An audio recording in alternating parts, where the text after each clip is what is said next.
David Hertel in for Aaron all week. Aaron's on vacation. He'll be back on Monday. Well, we have some breaking news about the situation with the Just for Laughs Festival.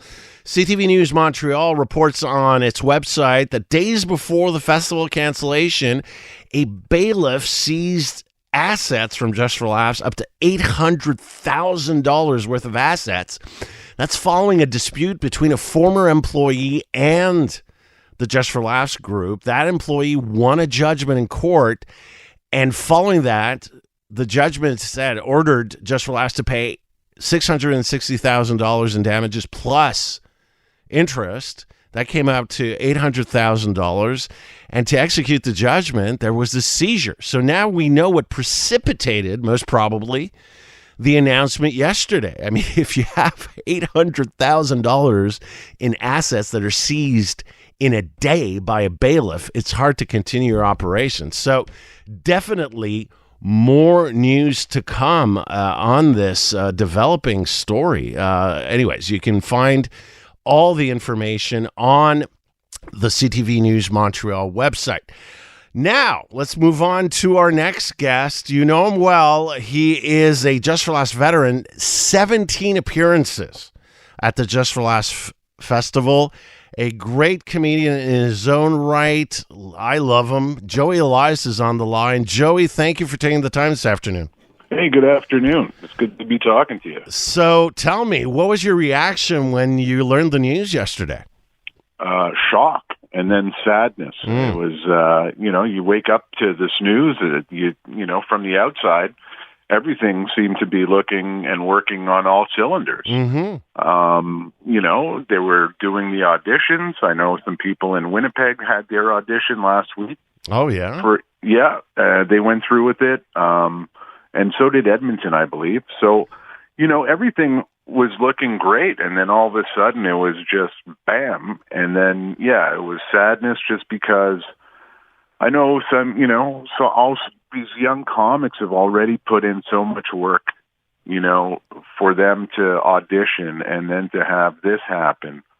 And, for so long when I started, there was no social media. I'm dating myself now. No, sure. So that credit, that Just for Laugh credit just kicked open doors.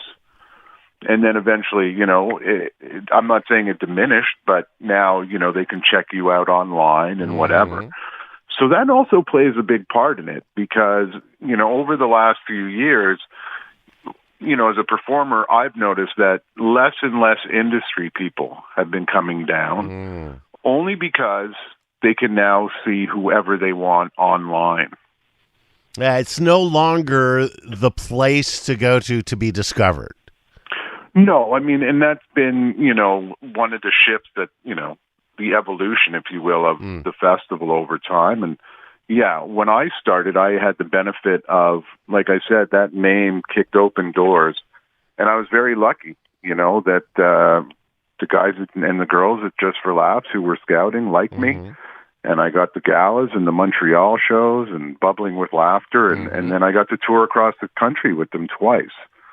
So that was the other thing. It was very, later in the day, it hit hard because I realized, friends over 30 years, they're not bookers or anything like that. They are my friends. And then to hear that some of them are going to lose their jobs, it sucks, and you just hope that they land on their feet at another festival or, somewhere in the industry because they're all great people. Do you think this could have been avoided?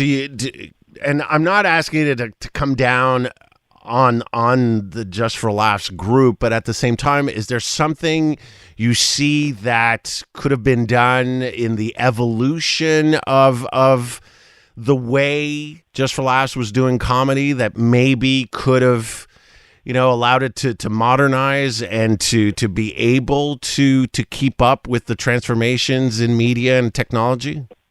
Oh, they definitely did a great job with that. I mean, their social media and just, their deal with Netflix and Crave, recording all these specials for up and coming comics was fantastic. But like you said, when you have $800,000 seized, in assets, that really, that's going to put a big dent in the pocket of everybody.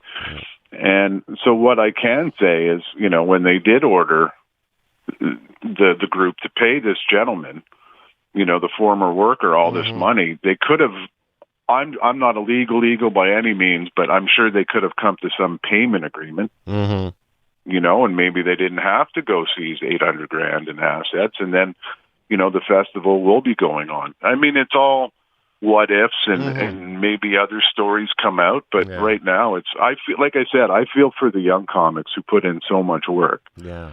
And, you listen to some of the younger comics and they say, they got into comedy because of Just for Laughs, whether they watched it on television or they went to it live.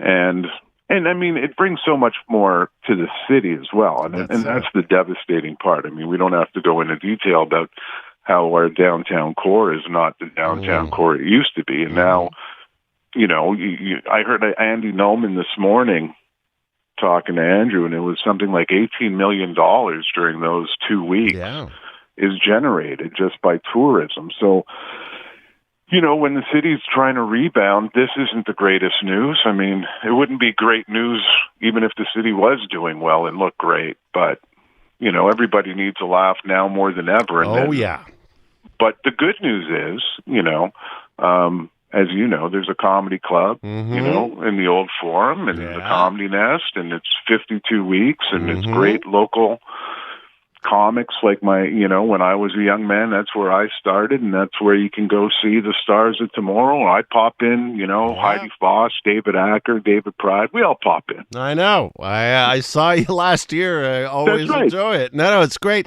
And now more than ever, if we can, it's time to think about supporting our local comedy clubs and our local comic scene. Absolutely. I think this is if anything good comes out of this, is that maybe, it does get the comedy fan or the random comedy fan who would only go out once or twice a year during the festival.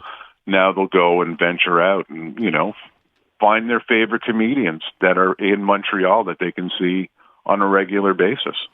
Joey, that's all the time I have. Really appreciate your time this afternoon. Thank you. Appreciate it. My pleasure. Have a great day, everyone. You too. Joey Elias, local Montreal comic legend.